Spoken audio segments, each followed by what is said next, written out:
If you want to be in recovery and you want to take care of yourself and you want to be like, yes, you know what?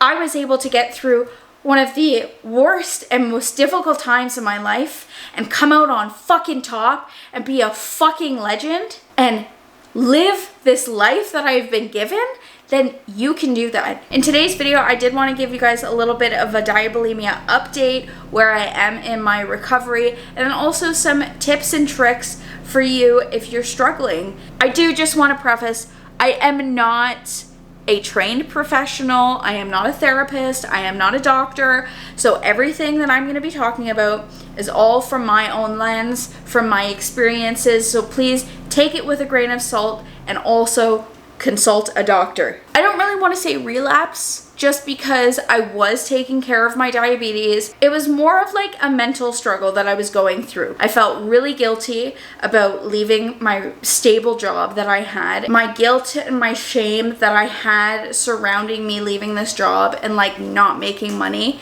started to make me feel like my life was out of control. I really struggled with making sure that I was taking my insulin. I was forcing myself every single day to make sure that I was taking my insulin, taking care of myself, going for walks, doing all of these things that I know bring me joy. But because of how depressed I was, it was so extremely hard. Anybody who is watching this video who needs to hear this, if somebody shames you for relapsing, then they don't understand. Now, I'm not saying that you should relapse. That is not what I'm saying. It is normal for people who have mental health issues to relapse back into old patterns. But it's important for us to get back up on that bicycle if we've fallen off. This time when I relapsed was totally different than all of the other times that I've relapsed, because this time I did continue to make sure that I was taking my insulin, the right and proper amount of insulin that I needed. I was carb counting. I was making sure that I was taking care of my diabetes, which has been totally different in my experience and all the other times that I've relapsed. I just want a little pat on the back for me. I'm so excited. I'm so happy. This was a huge mental hurdle for me to get over. It took a lot of time. It took a lot of dedication on my part. I knew that it was important for me to take those steps because when my life was out of control, the one thing that I can control is the way in which I take care of myself. How mentally strong I am and how far I've come in my journey, those two things right there are like two of the biggest like takeaways for me, because I would have never thought 2 years ago, 3 years ago, oh, I'm gonna deal with a really bad depression for like a month and a half, and I'm gonna totally take care of my diabetes. I would have never believed you. So I know that there's some of you out there who are just starting your journey, some people who are in a really hopeless situation. It does get better, but it's only gonna get better if you actively try to get better. I know it's really hard. I'm not sitting here trying to tell you that it's easy, because it's not.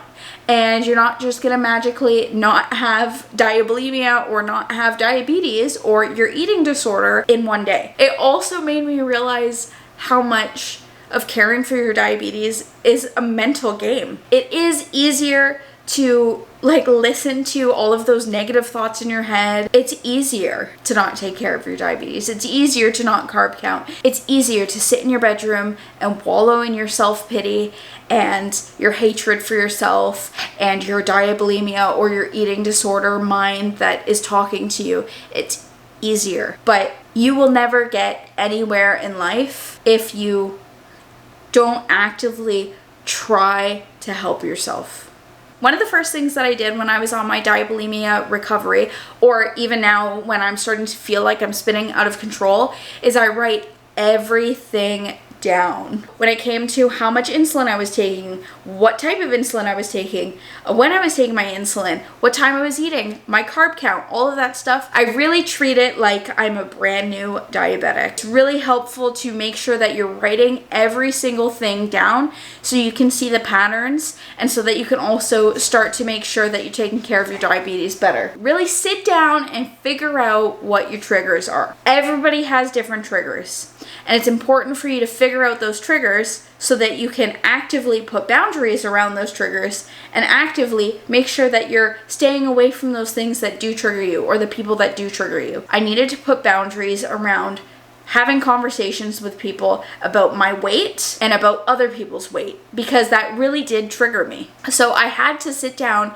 and talk to my family and my friends and be like, hey, I understand that like you are just trying to be really supportive and you're seeing all of the things that I'm doing in my life, but it really does trigger me when you talk to me about weight loss or weight or food or what, like insert whatever it is for you. You can't get mad at people for doing something when you haven't actually had a conversation with them around your boundaries or your triggers. The most important bit is, why do you have those triggers? What is it about that triggers you? You need to do some work. And that's why I say I recommend going and seeing a therapist, somebody who actually deals with eating disorders. So please make sure you go and talk to somebody. You can actively start to put those boundaries up and avoid those things so that you can start to grow in your recovery and come to a more healthy place. The next tip that I have for you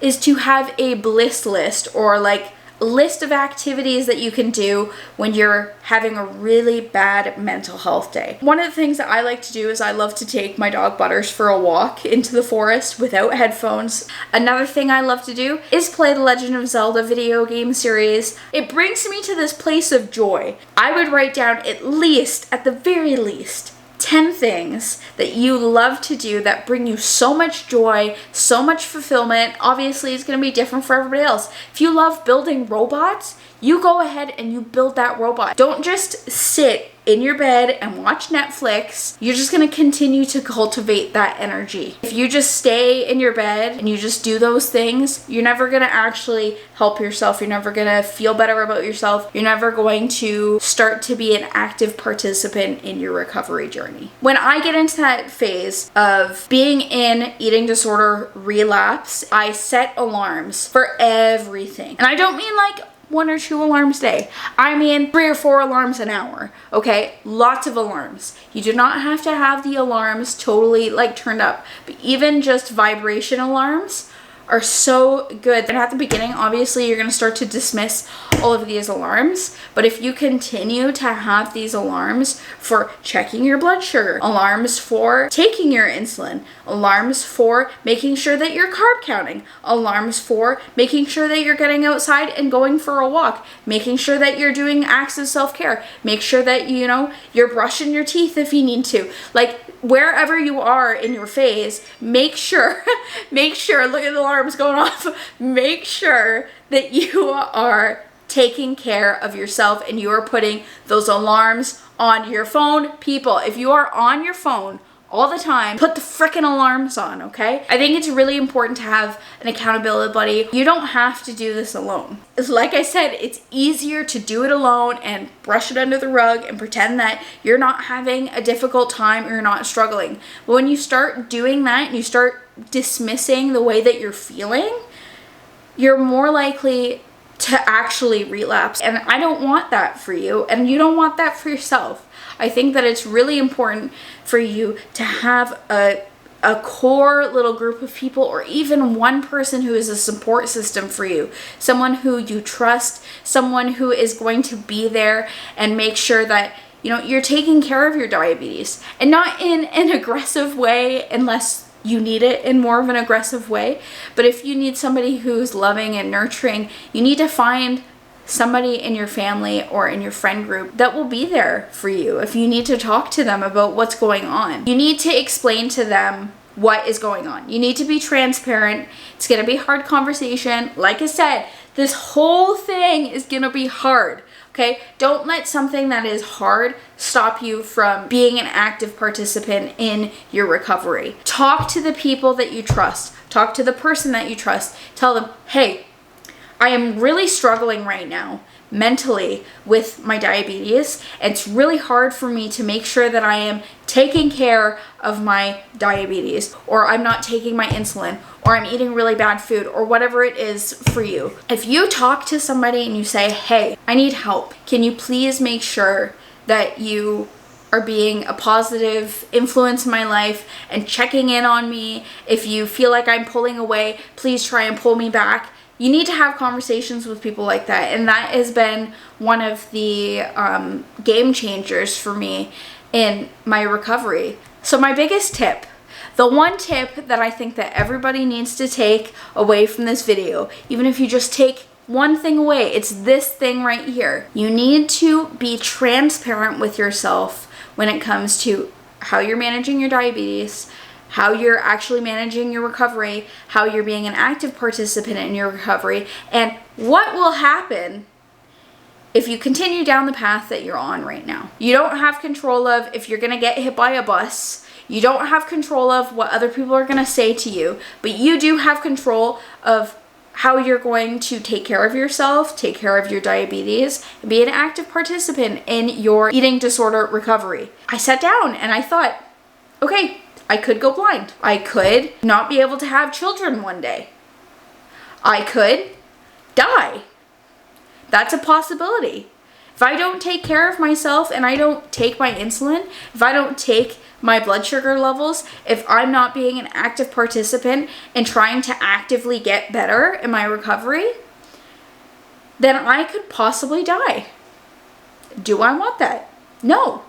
Do I want to live a fulfilled life? Yes, I do. Do I want to be able to have kids one day? Yes, I do. Do I want to be able to do X, Y, and Z and travel the world and have a career and do all of these things and be happy and joyful and experience life? Yes, I do.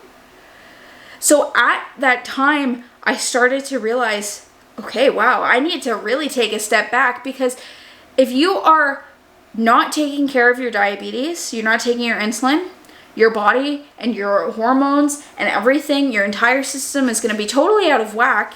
And if you're not taking care of those things and your whole system's out of whack, that means your brain chemistry is out of whack, which means you're not making the most rational decisions. And if you're getting offended by me stating a fact of you could possibly die or you could possibly have all of these other side effects happen to you, then you need to take a step back and look at why you're getting offended. Because I'm just stating facts right now. If you want to be in recovery and you want to take care of yourself and you want to be like, yes, you know what? I was able to get through one of the worst and most difficult times in my life and come out on fucking top and be a fucking legend and live this life that I've been given, then you can do that. That was what I needed to hear. And if one person watching this video is inspired by what I'm saying and actively goes and says, you know what? I'm actually going to take care of myself. I am actively going to start eating disorder recovery. I'm actively going to get back on that bicycle after I've fallen off 85,000 times. The only way to change, the only way to get to where you want to be is to do all of the hard frickin' work. And I am not here to tell you, oh, it's easy, just as a mindset shift. No, it's fucking hard. It's hard. Okay? I'm 100% transparent. And anybody who is doing this work, you are some of the strongest and bravest people, because I know exactly what you're going through. I am always here to talk. If you have nobody to talk to, people in the comments, we can all talk and come together and know that you are here. You are on your recovery, and I am so fucking proud of you, and you need to be proud of you. Thank you guys so much for watching this video. I hope that it helps some of you out there. If it did, or you enjoyed it, or it inspired you, or anything like that, please make sure to give it a big thumbs up. Make sure to share it with people if you find this video and somebody else you know needs to hear this as well. Please share the video, and also make sure to subscribe. Also, if you have tips on how to manage mental health or glucose or anything else about eating disorder recovery with diabulimia, then please make sure to leave it in the comments down below so that other people can see it and so that we can like start a little conversation. And I'll see you guys in my next video. Bye!